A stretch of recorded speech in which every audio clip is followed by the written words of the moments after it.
ఇక నెక్స్ట్ ఈ కాంక్షతో, ఈ ఉద్యోగాల కాంక్షతో ఇదే తెలంగాణలో పుట్టిన రాజకీయ పార్టీ ఏంటిది? తెలంగాణ ప్రజా సమితి అనే పార్టీ.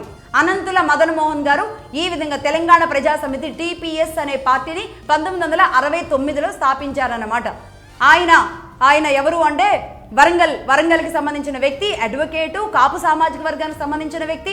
అలాగే ప్రస్తుతానికి అంటే ఇప్పుడు లేనట్టున్నారు దాస్యం వినయ్ భాస్కర్ గారు అనేది పేరు వింటాం కదా ఈ జనరేషన్లో. ఆయనకి స్వయాన మేనమామ అన్నమాట. స్వయాన మేనమామ అనంతుల మదన్ మోహన్ గారు. అంతేకాదు కేసీఆర్ గారికి రాజకీయ గురువు కూడా.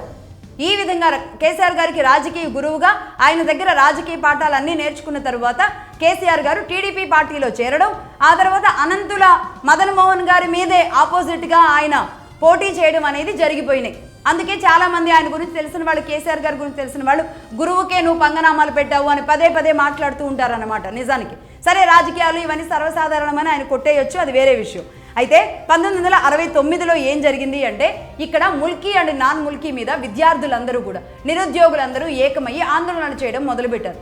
ఈ విధంగా అనంతుల మదన్ మోహన్ గారు ఈ పార్టీని ముందుకు తీసుకువెళ్తున్న సమయంలో ఇక్కడ మర్రి చెన్నారెడ్డి మదన్ మోహన్ గారితో పాటు టీపీఎస్లో జాయిన్ అవ్వడం జరిగింది. టీపీఎస్లో జాయిన్ అయిన తర్వాత వీళ్ళు పోటీ చేసినప్పుడు దాదాపుగా అంటే టీపీఎస్కి అప్పట్లోనే దాదాపుగా 7-8 ఎంపీ స్థానాలు గెలుచుకున్నారన్నమాట వాళ్ళు. అంటే ఈ తెలంగాణలో ఉన్న 17 ఎంపీ స్థానాల్లో ఏకంగా 7-8 ఎంపీ స్థానాలు గెలుచుకోవడం అంటే మామూలు విషయం కాదు. ఈ విషయంలో కన్నేసిన ఇందిరాగాంధీ ఇక్కడ తెలంగాణ ఉద్యమాన్ని కూకటి వేళ్లతో పెకిలించడానికి, ఎలాంటి ఉక్కుపాదం మోపడానికి ఎంత దుర్మార్గమైన చర్య చేపట్టారో తెలుసుకోవాలి.